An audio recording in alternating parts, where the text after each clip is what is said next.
नमस्कार दोस्तों, स्वागत है आपका साइट फॉर वर्ल्ड के ऑफिशियल लर्निंग प्लेटफॉर्म पर, जहां स्टूडेंट्स और जॉब सीकर्स के लिए करियर, टेक्नोलॉजी और प्लेसमेंट से जुड़ी इंडस्ट्री ओरिएंटेड और प्रैक्टिकल नॉलेज दी जाती है। अगर आप अपनी स्किल्स को नेक्स्ट लेवल तक ले जाना चाहते हैं तो आप बिल्कुल सही जगह पर आए हो। चलिए शुरू करते हैं आज का इम्पोर्टेंट सेशन। नमस्ते। अच्छा, एक बात बताइए, जब भी कोई प्रॉब्लम आती है तो हम सबसे पहले क्या करते हैं? जाहिर है, उसे फटाफट फिक्स कर देते हैं, है ना? लेकिन सोचिए, अगर हम प्रॉब्लम को सिर्फ फिक्स करने के बजाय उसे जड़ से ही खत्म कर दें तो? आज हम एक ऐसे ही जबरदस्त सिस्टम के बारे में बात करने वाले हैं जो सिर्फ प्रॉब्लम सॉल्व नहीं करता, बल्कि ये पक्का करता है कि वो प्रॉब्लम दोबारा कभी हो ही ना। चलिए, एक सिचुएशन इमेजिन करते हैं। आपके प्रोसेस में कुछ बड़ी गड़बड़ हो गई है। इसे टेक्निकल भाषा में कहते हैं नॉन कन्फॉर्मिटी। हो सकता है प्रोडक्शन लाइन रुक गई हो या फिर क्वालिटी में कोई बहुत बड़ा इशू आ गया हो। अब सवाल ये है कि अब क्या हम सिर्फ एक टेम्परेरी सा फिक्स लगाकर आगे बढ़ जाएं या फिर प्रॉब्लम की जड़ तक जाकर उसे हमेशा के लिए खत्म करें? ध्यान से सोचिए। और इसी सवाल का जवाब है कैपा। जी हाँ, कापा।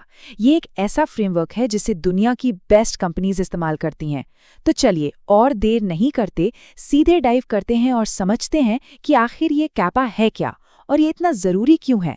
रेडी है? तो कैपा का फुल फॉर्म है करेक्टिव एंड प्रिवेंटिव एक्शन, और जैसा इसका नाम है बिल्कुल वैसा ही इसका काम है। ये एक सिस्टमैटिक प्रोसेस है, मतलब एक स्टेप बाय स्टेप तरीका है किसी भी गड़बड़ी यानी नॉन कन्फर्मिटी की जांच करने का, उसे सॉल्व करने का और सबसे ज़रूरी उसे दोबारा होने से रोकने का। आप इसे प्रॉब्लम सॉल्विंग का एक ब्लूप्रिंट समझ सकते हैं। और हाँ, एक बात बिल्कुल साफ कर दूं, ये कोई गुड टू हैव वाली चीज़ नहीं है कि चलो कर लिया तो अच्छा है। नहीं, कई इंडस्ट्रीज जैसे मेडिकल डिवाइसेस या फार्मा में कैपा एक नॉन नेगोशिएबल रेगुलेटरी रिक्वायरमेंट है। एफडीए जैसी जो बड़ी एजेंसीज हैं वो 21 सीएफआर 820.100 जैसे नियमों के तहत इसे बहुत सख्ती से लागू करती हैं। मतलब इसे फॉलो करना ऑप्शनल नहीं, मैंडेटरी है। समझ आ रहा है? चलिए, अब कापा के नाम के इन दो हिस्सों को समझते हैं, करेक्टिव और प्रिवेंटिव। सुनने में ये एक जैसे लग सकते हैं और हैं भी एक ही सिक्के के दो पहलू, पर इनके काम करने के तरीके में जमीन आसमान का फर्क है। इस फर्क को समझना बहुत जरूरी है। स्क्रीन पर ध्यान है ना?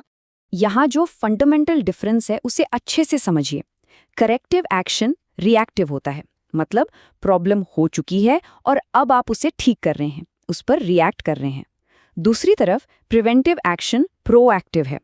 यहाँ आप एक पोटेंशियल प्रॉब्लम को, जो अभी हुई भी नहीं है, उसे होने से पहले ही रोक रहे हैं। तो एक तरह से एक अतीत की गलती सुधारता है और दूसरा भविष्य को सुरक्षित करता है। ये बात क्लियर हुई? चलिए, इसे एक बहुत ही सिंपल रोज के एग्जाम्पल से समझते हैं। मान लीजिए आपकी कार का टायर पंचर हो गया। अब टायर को बदलना या उसे रिपेयर करवाना, ये हुआ करेक्टिव एक्शन। आपने जो मौजूदा प्रॉब्लम थी उसे फिक्स कर दिया। लेकिन फिर आपने थोड़ी जांच पड़ताल की और पाया कि एक खास सड़क पर कीलें बिखरी हुई हैं। अब अगर आप ये फैसला करते हैं कि भविष्य में उस सड़क से जाएंगे ही नहीं ताकि दोबारा पंक्चर ना हो, तो वो हुआ प्रिवेंटिव एक्शन। है ना, एकदम सिंपल। तो अब जब हम ये समझ गए हैं कि क्या और क्यों, तो अब बात करते हैं कैसे की। इसे असल में इम्प्लीमेंट कैसे किया जाए।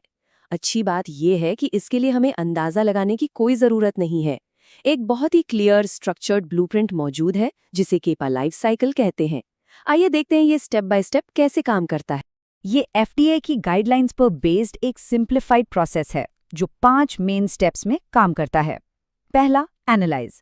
सबसे पहले हम डेटा को एनालाइज करते हैं ये पहचानने के लिए कि इशू है क्या। दूसरा, इन्वेस्टिगेट। ये सबसे जरूरी स्टेप है, प्रॉब्लम की असली जड़ यानी रूट कॉज का पता लगाना। हम सिर्फ ऊपर ऊपर से नहीं देखते बल्कि जड़ को पकड़ते हैं। तीसरा, इम्प्लीमेंट। जब जड़ पता चल गई तो उसे खत्म करने के लिए एक्शन लेते हैं। चौथा, वेरीफाई। एक्शन लेने के बाद हम ये भी चेक करते हैं कि वो काम कर भी रहा है या नहीं, क्या प्रॉब्लम सच में सॉल्व हुई। और पांचवा, डॉक्यूमेंट। हर चीज को डॉक्यूमेंट किया जाता है ताकि टीम इससे सीख सके और ये फ्यूचर में रेफरेंस के लिए काम आए। मैंने अभी कहा था कि इन्वेस्टिगेशन इस प्रोसेस का दिल है, and I really mean it. अगर आप असली वजह तक नहीं पहुंचे तो आपका सोल्यूशन सिर्फ एक बैंडेड की तरह होगा जो कुछ देर बाद निकल जाएगा। तो सवाल ये है कि हम रूट कॉज तक पहुंचे कैसे। चलिए कुछ जबरदस्त टूल्स देखते हैं जो इसमें हमारी मदद करते हैं। ये सवाल बहुत जरूरी है। आप किसी भी प्रॉब्लम की असली वजह तक कैसे पहुंचते हैं? सिर्फ लक्षणों को देखकर रुक जाना काफी नहीं है, हमें और भी गहराई में जाना होगा। रेडी हो अगले स्टेप के लिए? पहला टूल है फिशबोन डायग्राम, जिसे इशिकावा डायग्राम भी कहते हैं। ये ब्रेनस्टॉर्मिंग के लिए एक बहुत ही कमाल का विजुअल टूल है। ये हमें प्रॉब्लम के सभी पोटेंशियल कारणों को 6 अलग अलग कैटेगरीज में सोचने पर मजबूर करता है। Materials, methods, machines, man power, measurement और मिल्यू यानी एनवायरनमेंट।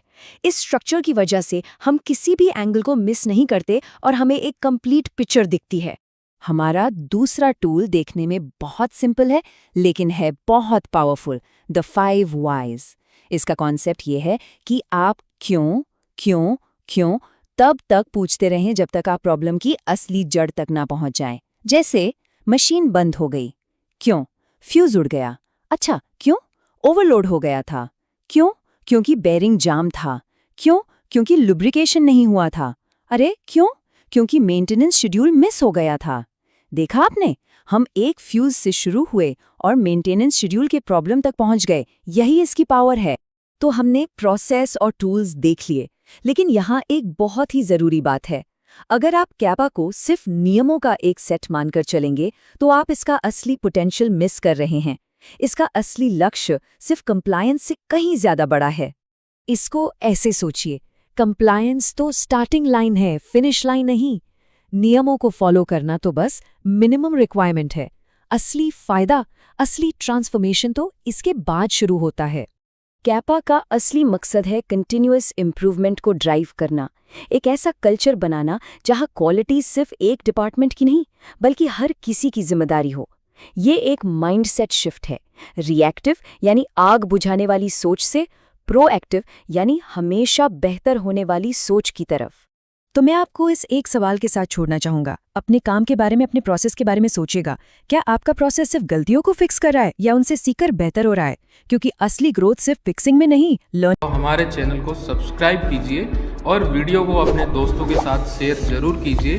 कमेंट सेक्शन में अपना डाउट या नेक्स्ट टॉपिक लिखना मत भूलिएगा।